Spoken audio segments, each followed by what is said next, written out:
With a voice that's been described as rich and pure, Linda Carone is in our Jazz Spotlight today. Linda, thanks for being here. Hi, thanks for having me.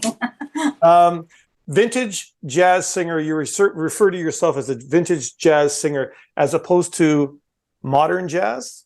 Yeah, I mean the music that I like tends to be, the songs that I choose tend to be from the 20s, 30s, and 40s. That's sort of my base or core. That's what inspired me to use my voice, and from there, of course, there's all sorts of other music. I like my recent album that kind of delves into the 50s a little bit more. So yeah, so there's and I've got so many different influences and You do. just kinds of music that I love. So it's hard to get it all in there, but Yeah. I listened to your album this week, your new album, Lemon Twist, and I had a lemon twist in my drink while I was listening to your tunes. And you got this Latino thing going on in some of that music and some bossa nova kind of vibes. I liked it. I liked it a lot. We're going to talk more about that album a little bit later on. Yeah, yeah. it was released this year, so good for you. And I want to talk about that album. But let's talk to us about, Linda, what music means to you. What? Wow. Without it, it's everything is lifeless, I think, right? So it's another language. It's a language that I understand. Yeah, I think it's another language. I think it's a universal language that I agree. right? With everything that's going on in the world, music always brings us together, and whatever it is. So and they last a lifetime. Some songs when you're a kid or certain moments in your life, that song, you remember that moment and you can almost taste it, right? Your memory, it's that sense memory thing. Yeah. And I have, I get those songs. It's like you don't really realize how much they influence you or stay with you. Like even like commercials that you saw when you were 5 years old, or the kids programs or whatever. Because every once in a while you start, you sing a little something and it's like, oh yeah, where's that from? Yeah, right. So, yeah, no kidding. So when did you start listening to jazz, and who in particular would you consider some of your inspirations? And I know there's many. Yeah. Well, I guess I think that I was probably absorbing stuff from, television, like 60s and 70s kind of stuff, but didn't really come into the jazz, let's say, like appreciating it. Well, let's say I got into punk rock. And yeah, so my first roommate, my best friend at the time, she was she listened to Tom Waits and Billie Holiday. And besides that, we had our punk rock stuff, but the Billie Holiday was something that just hit me, and from there, I guess. Hey, let's get this straight, Linda. So you're telling me that you're in a punk rock band listening? No, I wasn't in a band. No. Oh, okay. No, listening to music. No, I came into started singing much later in my life. So okay. Yeah, only about 20 years ago. And so there's a whole lifetime there of I wouldn't say that I wasn't doing music. I was probably collecting music, absorbing. I was listening to the radio, and I was, with the ghetto blaster, as we call them, and then record like radio shows and something that I would like. There was a show that I used to listen to called The Sweet Patootie Show. It was on the university or college station here. And that was kind of an introduction to the women of the blues, like the roots women. And that was a spark, right? So between that and Billie Holiday, just this emotion and something about her voice and the feeling, I really connected with that. So that all came together, right? And just picking things up, listening to other music along the way too. So just absorbing a lot of different music. Right. So even something that I was listening to when I was 20, I picked up that was something that stayed in my mind, and those are some of the things that I included in my first album, and probably my second one here too. So, yeah. Yeah. And then your first foray onto stage, how were you feeling about that? What all this music was kind of a launching pad or a springboard into that next scene of your life, which be performer. Yeah, that wasn't something that I wanted to do, and that I avoided. That was my fear, I guess. That was the obstacle that I had, because even though I was, I liked singing at home, and I think it was, my first boyfriend heard me. I would sing in the tub, and he says, "Oh, Linda, you have a beautiful voice," and I never really thought about that. You do. So, but it took me a long time from then to actually get up and perform. So it was a long, long haul for me. And how was that first time? How was that first time for you, Linda? Probably horrible. Yeah, just the nerves, really, really bad. Like, but when you're finished the gig, where you're just that inner smile going, "I did it." Yeah, I think I'm doing that now. Like, after all this time, I did it. So I don't have that kind of fear when I go up now. My partner, he asks me, "Oh, aren't you scared? There's going to be so many people." And it's like, no. Yeah. He gets interested in me. Yeah. Well, you're sure comfortable on stage watching your YouTube videos and stuff like that. You're very comfortable up there. Yeah. Good fit. Yeah. You have to do it a few times, and yeah. You just have to, I guess it's just facing the fear. So I tried some visualization things, maybe, or like that. Let's talk about your new album, Lemon Twist. I listened to Bobby Troop's 54 version the other day too, as well. He had more horns in his. You got more piano. I like it though. Yeah. So, why the title Lemon Twist? Why did you choose that title for your album? I think because that sort of encompasses the whole the 50s era, right? Bobby Troop, 1954. He was, he had this program, the Stars of Jazz. Yeah. So he brought in all these performers. So that was, the West Coast kind of scene. And I just felt that kind of tied it all in together. And then it kind of gave me a theme too with all the artwork. I did all the artwork myself as well. Great. Which, I got that. Fantastic. Yeah. Yeah. I like it. So describe your creative process when you're putting this album together. You have 11 tunes on the album, I believe, right? Well, okay. So the spark really was So Many Beautiful Men, So Little Time. That was the single that I released 2 years prior to that.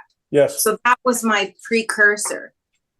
And that was really, that's also smack dab in the middle of 1950s there. Yeah, I like and that one. So that was my spark into this album and the whole genre around it. Because I had some of the same players in there in that song. So, and bringing them back into this album, the rest of the album. Mm-hmm. Yeah. Mostly all of the offbeat and past standards kind of tunes. Wonder why that is. Why is that? I don't know. It just feels if I have to like it or love it, and that's just what I like. So I mean, I'm not trying to obviously. Jazz is already sort of a niche within the whole music industry. So I'm just doing, music that I like and songs that I like. And also I think a lot of them are underrated, like, and need to be heard, like the Marijuana Cha-Cha-Cha. I like that. That I was introduced to. There's an idea that I was introduced to in like the 90s. I was at a friend's in Montreal, and he was a DJ, and he had all this vinyl, and he used to play that, and that was just stuck in my head ever since. And I have performed that song in its original language, which is Hungarian, and I do not speak Hungarian, but I've been performing that way, and I just thought, I really want to put this on the album, and I wrote the English lyrics I wanted to have English lyrics and write something. So that's the only thing that I've written on here for that. But the chorus is the same, the Meriguana Cha Cha Cha. So I like it. I like it. I like all the tunes on the album. They're all different too. Like you pick some, they're all different. They all give you a different vibe kind of thing, yeah? Yeah. Yeah. While we're on the subject, let's listen to one of Linda Carone's tunes from her new album, Lemon Twist.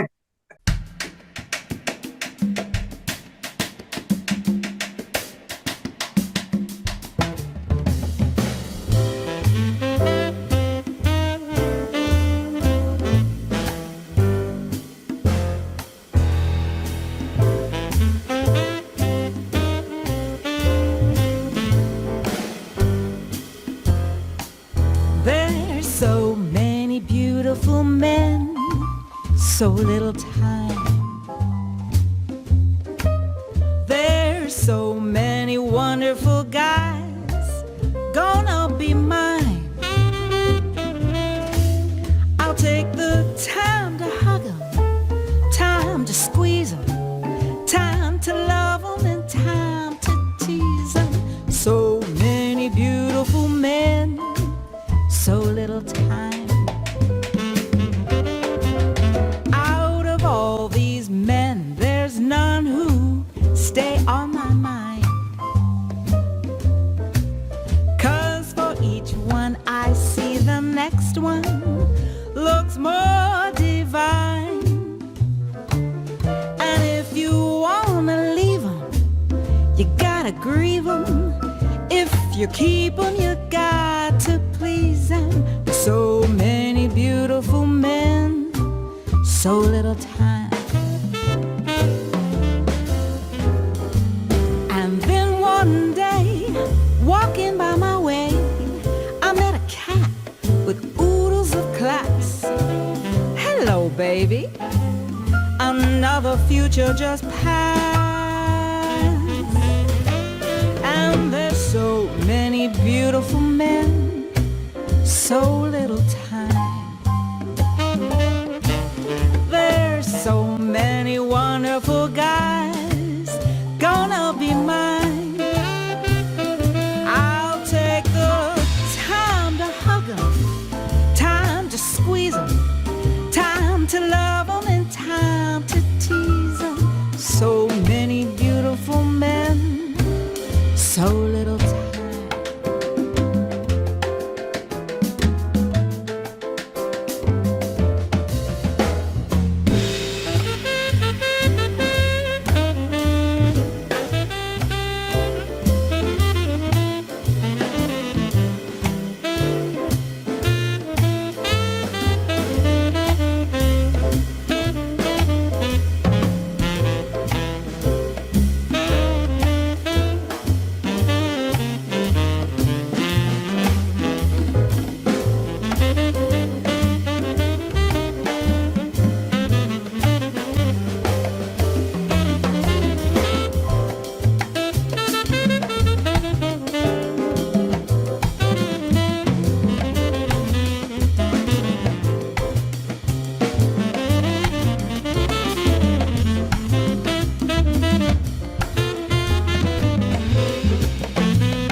Baby, another future just passed. And there's so many beautiful men, so little time. There's so many wonderful guys that are gonna be mine. I'll take the time to hug 'em, time to squeeze 'em, time to love 'em, and time to tease 'em. So many beautiful men, so little time to make them all mine. There's so little time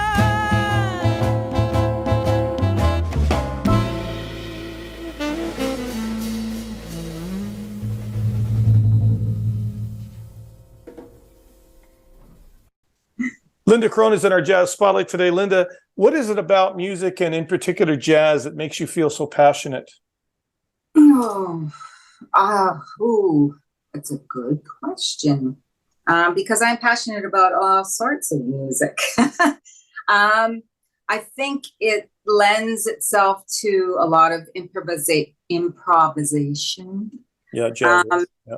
Yeah, so you have a lot of leeway with it, and you can interpret it in your own way. I mean, you know, the standard is very standard, and it's been repeated over and over. And that's, you know, I do some standards in my sets, and depending my venue that I'm playing at. But you know, to present something on an album, I wanted to get, you know, songs that really just affect me in whatever way, whether it's making me want to dance or sing, because I love doing all that. Yeah. Yeah. It's in some of your notes and some of your press notes, and I'm going to press quotes, and I'm going to mention one before we wrap today. However, I agree with them that you call it vintage jazz, and you're right. It's from the 20s, 30s, 40s, 50s, but you make it new. Yeah. And fresh, okay. You know, and that's a cool thing, yeah. What do you call it? That's the thing. It's kind of hard to you know, what do you call it? Like, it's not straight vintage, but everything's vintage now, really. Yeah. Yeah, definitely. It's got a modern twist to it with all the different musicians that are on there and interpretation, and definitely. I mean, and also, you know, some of the recordings from the past are just not like a high quality. So it kind of brings it into that realm, right? Yeah. What do you think about audiences? Why what is so special about a jazz audience as opposed to other, you know, audiences for other gigs? Jazz audiences are usually more open-minded, I guess. They're open, like, to something that will be new to them. Like, when I have an audience, you know, I have loyal people that come out that want to hear those songs. There are new people there that are, you know, it's like, oh, they really like to learn about the history of the song. I try to, you know, give a little bit of information or background about why I'm bringing the song or who originally sang it or whatever. And, you know, because we want to honor those people too, right? And let people know about it. So they really appreciate that. I think they're more appreciative of the songs, the songwriters, and obviously the musicians. Yeah, speaking of musicians, you work with a variety of players in the Toronto circuit, and for this album, do you want to give some of those people a credit now? Sure. Well, George Kohler is the bassist. He also produced this album with me. He produced my first album, and so that was great. So I was like, okay, you gotta help me with this one. And of course, his playing. Initially, when I saw George play bass, you know, a lot of people, bass players on, oh God, gotta go to the, you know, first smoke or whatever. But he's very captivating, I find, with the bass. And then of course Jeremy Ledbetter is the pianist, and he was I hadn't heard about him, but I saw him at one of the festivals here in Toronto, and I was like, wow, blown away. And I just thought, I think I want to have him on the album. So that's something I discussed with George. The same thing with Luis Orbigoso.